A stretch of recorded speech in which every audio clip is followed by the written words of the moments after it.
I've had 7 people in 2 days text me about how nervous they are with districts coming up. Former campers, strangers who follow us on social media. Think about this. Number one, you're going to be nervous. Don't be afraid of being nervous. Being nervous is just going to be part of it. It's kind of a call to action. So, if you had to wrestle a first-year JV kid who's been pinned 32 times, you would not be nervous. But you have to wrestle maybe someone who's beaten you before, maybe someone who you've beaten before but it's been close. Maybe it's someone you don't really know but they're really, really good. So now you're nervous. Well, that's really very normal. Don't be afraid of being nervous. It's sort of a call to action. All being nervous is it's an indication that, hey, I better buckle down. So if I had to take a math test with 2 + 2 on it, I would not be nervous. But if I had to take an Algebra 2 test and teacher said, if you don't pass this test with a 95%, you're going to get held back. So now you're going to be very nervous. So being very nervous means what? I better study. This is more serious.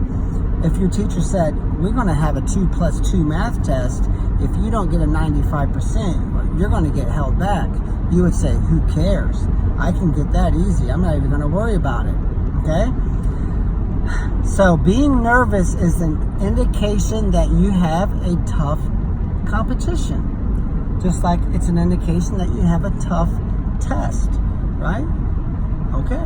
So being nervous is maybe a good thing. Maybe it's God's way of saying, hey, dude, you might want to be a little bit more serious about this one, okay?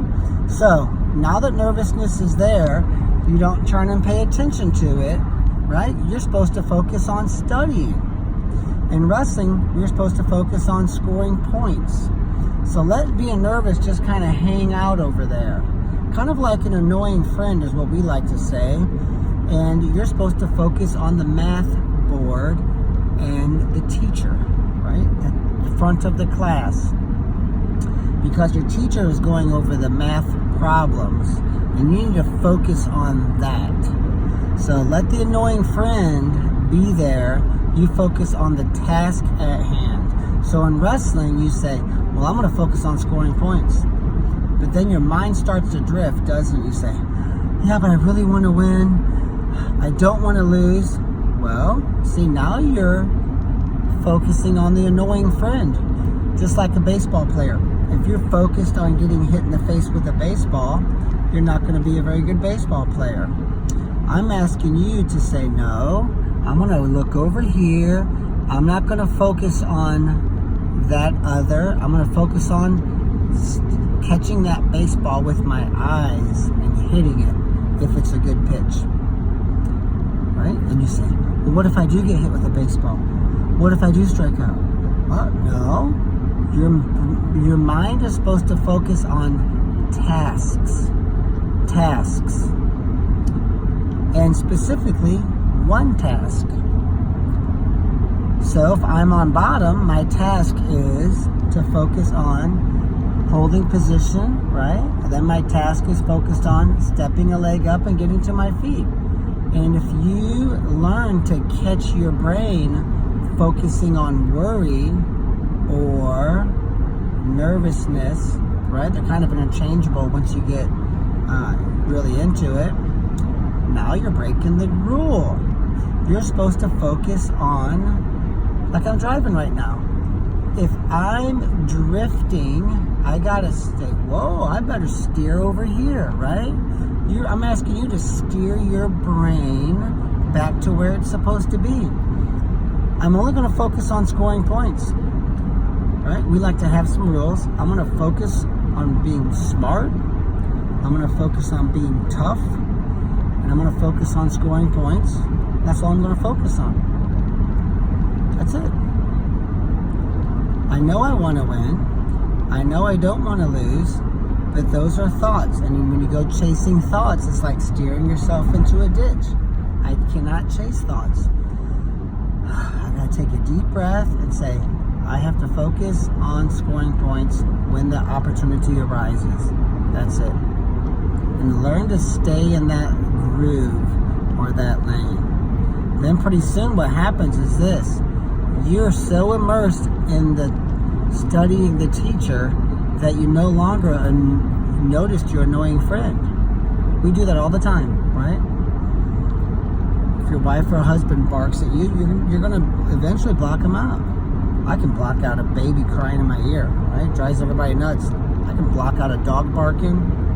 I can, right? Not everybody can. I could not block out things all the time, but I'm older. I developed that. You can learn. So now you're like, dang it, man. That barking dog used to bother me, but now it doesn't. See, that's what mental toughness is not chasing the barking dog, not letting your attention wander to the barking dog or the nervousness or, your fear of being nervous or your thoughts of, right? We like to think about winning and scoring and get excited about those emotions and say, that's where my mind needs to be, thinking about hitting home runs and grand slams, right? I'm thinking about the emotions of being a great baseball player. Now baseball's fun, and pretty soon you drowned out. You no longer notice the annoying friend. You're no longer nervous. You're no longer bothered by being nervous. Just like you're no longer bothered by the annoying friend. You're no longer bothered by the barking dog or the baby crying or whatever, right? So a lot of it comes down to understanding that and having a commitment to focusing, saying, it's a refusal, right? I refuse to let you bother me. That's it. I refuse. You can try all you want. Tiger Woods' dad did that with him, right? He's getting ready to hit shots. He was talking, yelling, all right? Tell him he was no good, all right? The stories go. Just as a way for his son to learn to be so immersed in his focus of making the shot that he never even noticed his dad. It was an exercise. And you can exercise this too. You can practice, right? You can set your phone alarm, and every 2 hours it goes off, and you say, okay, I'm going to spend 5 minutes getting myself mentally in the performance state or the zone. And there you do it. 5-6 times a day you do it, and it gets easier. It's not going to be easy at first. You might even say, I suck at this, it doesn't work. Well, sure you suck at it. First time you wrote your name, you sucked at that too. First time you jumped on a balance beam, you sucked, and now you're an Olympic champion, right? You say that to the Olympic champion girl. We all watched her 2 years ago on the Olympics. She sucked, but she kept doing it, and I'm telling you to keep doing it. It gets easier, okay? And accept the fact that, you know what? There are some matches that are going to be very difficult to win. If you're ranked number 2 in the state, or 3 or 4 or 5, and there's an outside chance that you can win the title, you need to go for it, all right? If there's a very, very, very difficult road, and you're like, I'm gonna have a hard time even making it to state. Okay, that's okay too, right? That's fine. It's okay that I want to be proud of myself and put in a great performance. Then I can be happy, right? So, if I'm a weightlifter, I have to bench press 150 pounds to make it to state. The most I've ever done is 120. I'm going to try it, but I know the odds are against me. But you know what? If I would go out there and I knock out 125 or 6, I still do not qualify for state, but I feel good about myself. I'm smiling on the bus ride home. That's okay. So if you're one of those guys who's in a really tight spot, just acknowledge it. Sure, it might happen, right? It's actually much harder to pull off an upset in the wrestling mat than it is in the weight room. That 150 pounds doesn't do anything but be 150 pounds. In a match, sometimes, we can pull off upsets. So rewind this. It's only 9 minutes and 45 seconds. Listen to it again. Write down notes the second time, because not all of this pertains to you. Write down the 2, 3, 4, 5, 6 things that make sense, and then read that. 37 times a day, whatever. It's like drilling your brain, drill your mind like you drill your single leg. So there's some thoughts on being nervous, and good luck to everyone. You can check us out at purlerwrestling.com if you had interest. We have camps here in Missouri. We have our own training center, 17,000 square foot, privately owned.